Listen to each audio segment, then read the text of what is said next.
وَإِذْ قَالَ لُقْمَانُ لِابْنِهِ وَهُوَ يَعِظُهُ يَا بُنَيَّ لَا تُشْرِكْ بِاللَّهِ. ذرا یاد کرو جب کہ کہا تھا لقمان نے اپنے بیٹے سے، اور وہ اسے وعظ کہہ رہے تھے، نصیحت کر رہے تھے. عام طور پر یہی خیال ہے کہ یہ انتقال کے وقت کی نصیحت اور وصیت تھی. اب ظاہر بات ہے کہ انسان اپنے انتقال کے وقت اپنے بیٹے کو وہی باتیں بتائے گا جو اہم ترین ہے اس کے نزدیک، اس کی زندگی کا حاصل ہے.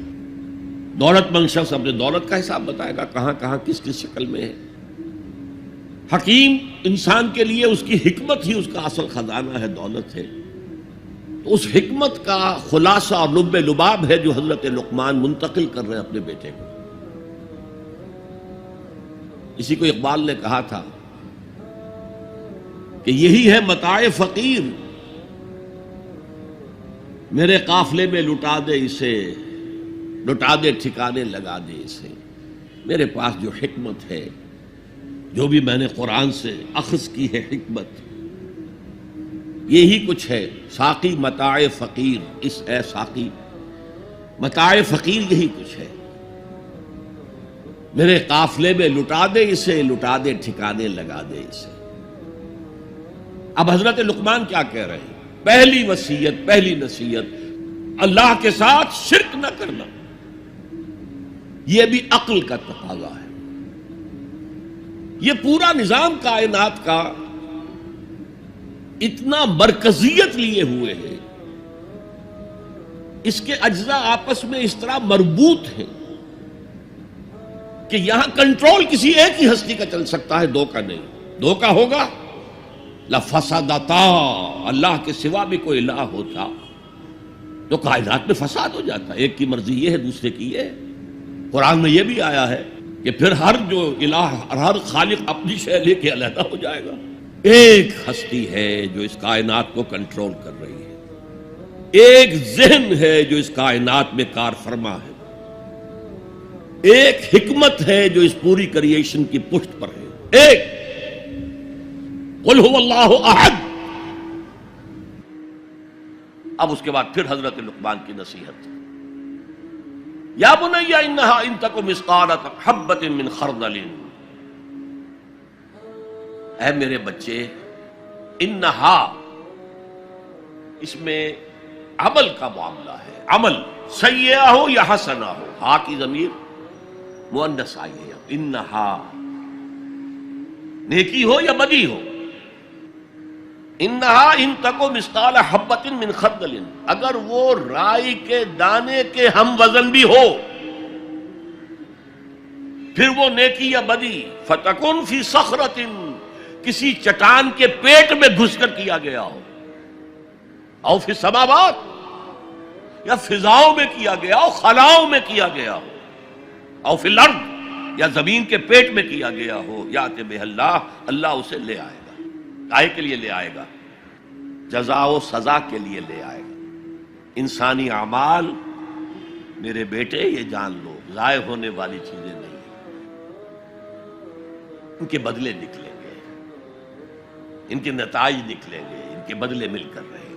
چھوٹی سی چھوٹی چیز بھی، رائی کے دانے کے ہم وزن بھی ہو. مثقال ثقل سے بنا ہے، ثقل کہتے ہیں بوجھ کو. تو اگر وہ رائی کے دانے کے ہم وزن بھی ہوگا تو کہیں نہیں چھپے گا.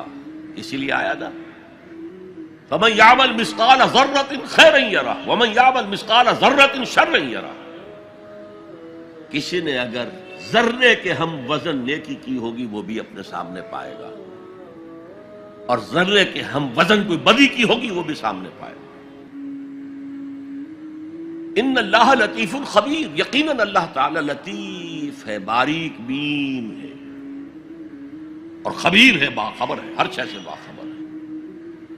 لا یخفی علیہ شیء فی الارض ولا فی السماء، کوئی شے اس پر مخفی نہیں ہے، نہ زمین کی نہ آسمانوں کی. تیسری نصیحت، یا بنی اقم الصلاۃ وامر بالمعروف وانہی عن المنکر واصبر علی ما اصابک. اے میرے بچے، نماز قائم رکھ. اب نماز سے مراد کون سی نماز ہے؟ آپ اس سے اپنی نماز نہ سمجھیے. ہم سے پہلے بنی اسرائیل کے اندر کچھ اور نماز کی شکل تھی،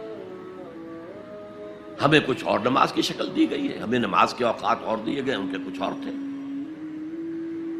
لیکن کیا شے مشترک؟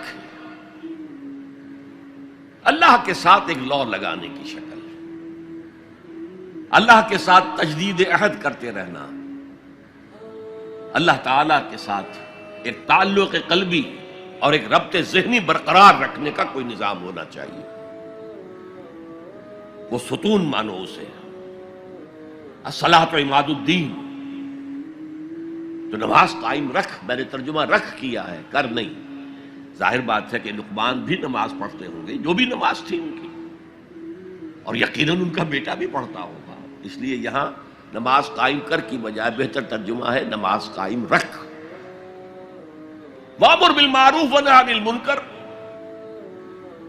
اب پھر فطرت کا معاملہ آ گیا۔ فطرت انسانی واقف ہے کہ یہ شر ہے، یہ خیر ہے،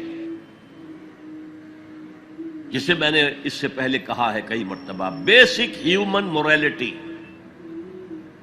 جو پوری انسانیت کی میراث ہے، ہر مذہب میں وہی ہے، اسی کی بنیاد پر کچھ لوگ ڈیولپ کرتے ہیں فلسفہ وحدت ادیان،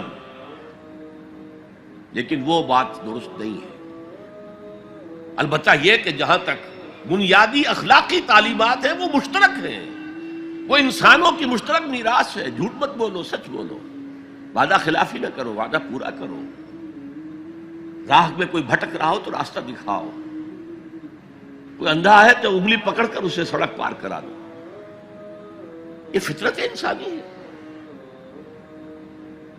اس پہلو سے معروف کا لفظ آیا، نیکی کا لفظ ہی نہیں آیا یہاں، جانی پہچانی شے۔